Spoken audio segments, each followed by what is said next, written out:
पश्चिम महाराष्ट्रामध्ये पण 40 पर्यंत टेम्परेचर आलंय. ते खालच्या थरातले क्षार वर येतात, पाणी निघून जातं आणि क्षार जमिनीवर येतात. याच्यासोबत सूक्ष्मजीव निघून जातात, याच्यासोबत सेंद्रिय कर्ब म्हणजे माती तरी ऍटलीस्ट तापणार नाही जास्त. बरोबर.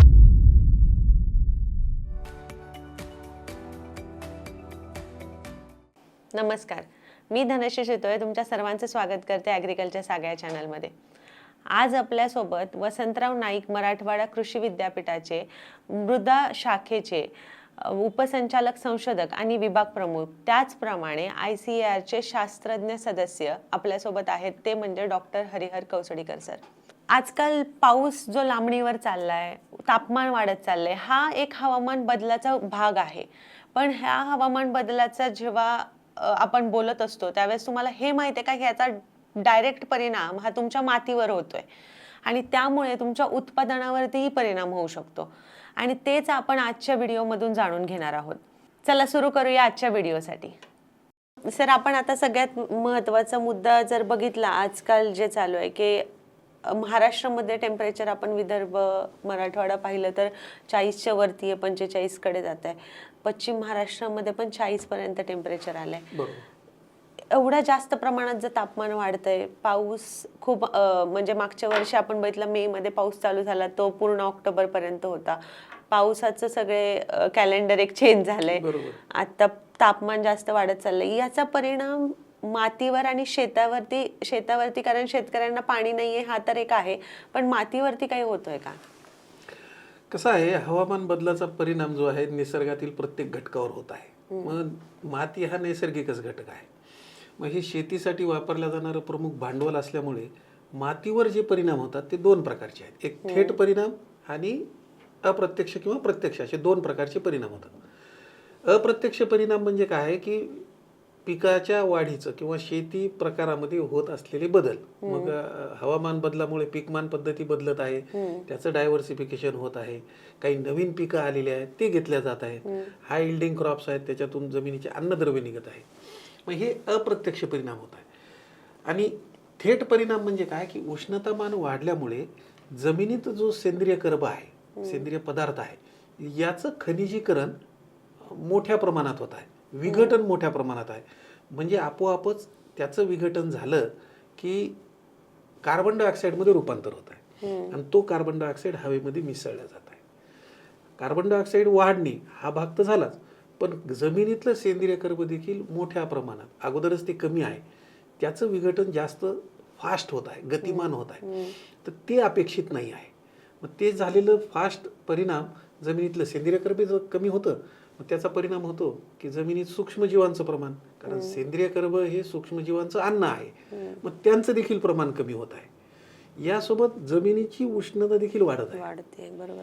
मग या वाढलेल्या जमिनीच्या उष्णतेमुळे देखील सूक्ष्मजीवांवर थेट परिणाम होत आहे. तसेच जमिनीमध्ये जे पाणी आहे हे कॅपिलरी मुवमेंटच्या माध्यमातून बाष्पीभवन होत असताना वर येतं. मग त्या पाण्यामध्ये जे क्षार आहेत ते खालच्या थरातले क्षार वर येतात, पाणी निघून जातं आणि क्षार जमिनीवर येतात. दुसरा असा परिणाम होत आहे की जे आपण म्हणतो की सेंद्रिय कर्बामुळे दोन मातीचे कण एकत्रित चिटकल्या जातात किंवा एक संरचना तयार होते. तर हे जर सेंद्रिय पदार्थ निघून गेलं की ते सुटे सुटे होत आहे, म्हणजे मोकळे होत आहे. मग मातीचं रूपांतर धुळीमध्ये होत आहे का, अशी परिस्थिती जिथं जास्त तापमान आहे त्या ठिकाणी होत आहे. मग ते आपोआपच काय होतं, इरोजन ज्याला म्हणतो आपण, एका ठिकाणाहून माती दुसऱ्या ठिकाणावर. आणि जे आपल्याला दिसतही नाहीत इतक्या लहान आकाराचे 0.002 मिलीमीटर पेक्षाही लहान कणावर या जैवरासायनिक अभिक्रिया होतात. आणि हेच कण समजा निघून गेले, कारण आपल्याला माहिती आहे की आपल्याकडे स्मॉल होल्डिंग आहे, फ्रॅगमेंटेशन ऑफ लँड आहे, प्रत्येकाकडे जमीन कमी आहे. अगोदर जे वळणं होते मोठमोठ्या स्वरूपात होती, पण आता काय तेवढा भाग राहिलेला नाही. मग ती वरची माती एका शेतातून दुसऱ्या शेतात, एका दुसऱ्या शेतातून तिसऱ्या शेतात अशा प्रकारे निघून जात आहे.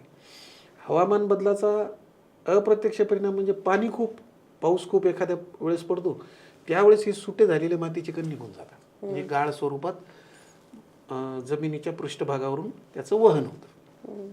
हा परिणाम देखील त्या हवामान बदलामुळे होत आहे. म्हणजे उष्णता वाढली तरी आणि उष्णता एकदम कमी झाली तरी मातीचं वहन, इरोजन ज्याला म्हणतो, ऱ्हास म्हणतो, हे होतं. बरं हे दिसतं आहे, भौतिक रास आहे. यामध्ये असलेले अन्नद्रव्य जे उपलब्ध स्वरूपात असतात, नेमकं मातीच्या पृष्ठभागावर वरच्या कणामध्ये आहेत, तेच निघून जातात याच्यातून. याच्यासोबत सूक्ष्मजीव निघून जातात, याच्यासोबत सेंद्रिय कर्ब जो अत्यंत बारीक आहे, जो तयार झाले, म्हणजे मातीच तयार होत असताना हे घटक आहेत. मातीची ज्यावेळेस उत्पत्ती झाली, तयार झाली, ती हे घटक होते. तशाच पद्धतीनं जास्त हवामान बदलामुळे किंवा अतितापमान किंवा खूप कमी तापमान किंवा खूप पाऊस किंवा कमी पाऊस याचा थेट परिणाम मातीच्या संरचनेवर होत आहे, मातीतल्या घटकांवर होत आहे. म्हणून मग मातीचं आरोग्य खराब होत आहे.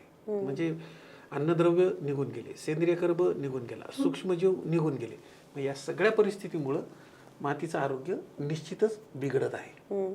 याचा परिणाम उत्पादनावर पण याचा थेट परिणाम उत्पादनावर आपोआपच होतो. पण यासाठी सर काय करू शकतात शेतकऱ्यांना? आता तापमान तर त्यांच्या हातात नाहीये कंट्रोल करणं, पाऊस त्यांच्या हातात नाहीये, पण काय करू शकतात की ऍटलिस्ट त्यांचं उत्पादन ते चांगलं उत्पादन घेऊ शकतील? नाही, याला 2-3 प्रकार आहेत. एक म्हणजे मशागतीचा प्रकार बदलणे.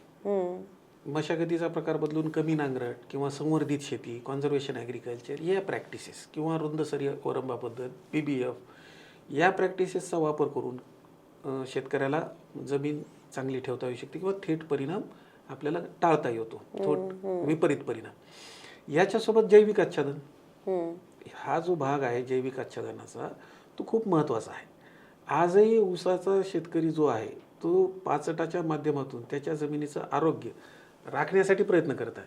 परंतु बाकी जे पिकं आहेत, जिथं समजा ड्रायलँड आहेत किंवा रेनफेड आहेत, या ठिकाणी त्याचा वापर कमी होतो, कारण तिथून दुसरे पिकं आहेत, त्यांना जैविक आच्छादन नाही. पण जे जे जैविक आच्छादन उपलब्ध होऊ शकतं ते वापरू शकतात. किंवा ते होतच नसेल तर सगळ्यात महत्त्वाचं हिरवळीची खतं वापरणे. 1 सीझन 2 सीझन जात नाहीत, इंटरक्रॉपिंग म्हणून शेतकऱ्याला वापरता येतात किंवा बांधाच्या कडेला वापरता येतात. किंवा एक ठराविक भाग, समजा जर 2-5% भाग शेतीचा ठेवला आणि हिरवळीचे खतं घेऊन जमिनीवर टाकले, अंथरले किंवा गाडले, तरी देखील हवामान बदलाचा जो परिणाम आहे, विपरीत परिणाम आहे, तो आपल्याला टाळता येऊ शकतो. म्हणजे याला दुसरा आता पर्याय राहिलेला नाही, कारण मातीचे कण सांभाळून ठेवणे, संरचना सांभाळून ठेवणे, याच्यासाठी जैविक आच्छादन, हिरवळीची खतं, आणि तिसरं एकत्रित ह्या कणांचा संयोग कायम राहावा म्हणून सेंद्रिय पदार्थांचा जितका जास्तीत जास्त वापर करता येईल, जे जे शक्य होईल त्याचा वापर आपण शेतकऱ्यांनी करणं गरजेचं आहे. तरच हे हवामान बदलाचा थेट परिणाम जो आहे किंवा प्रत्यक्ष परिणाम जो आहे तो कमी करता येईल, आणि अप्रत्यक्ष परिणामावर देखील आपल्याला याच्यावर नियंत्रण मिळवता येईल. बरोबर आहे. मग आता म्हणजे जे लोकांनी मल्चिंग मध्ये जैविक आच्छादनाचा जास्तीत जास्त वापर केला पाहिजे, त्यामुळे पृष्ठभाग त्यांची म्हणजे माती तरी ऍटलिस्ट तापणार नाही जास्त प्रमाणात. म्हणजे पाणी आणि तापमान या दोन्हीचं नियोजन. कारण आता तुम्ही वेगवेगळ्या पद्धतीनं पाहता की जमिनीमध्ये आर्टिफिशियल इंटेलिजन्स आता सुरू झाले. जमिनीत पाणी किती आहे याचीच नोंद होत आहे, जमिनीचं तापमान किती आहे याचीच नोंद होत आहे. मग हे आपल्याला जर कायम राहायचं असेल, योग्य ठेवायचं असेल, तर जैविक आच्छादन हा खूप चांगला पर्याय आहे. आणि जैविक आच्छादनासोबतच हिरवळीचे खतं वापरून त्याला डिकम्पोजिशन, त्याचं खनिजीकरण होण्यासाठी जीवाणूचा वापर करणे, हे जर केलं तर आपण थेट परिणाम जो आहे तो कमी करू शकतो. बरोबर आहे.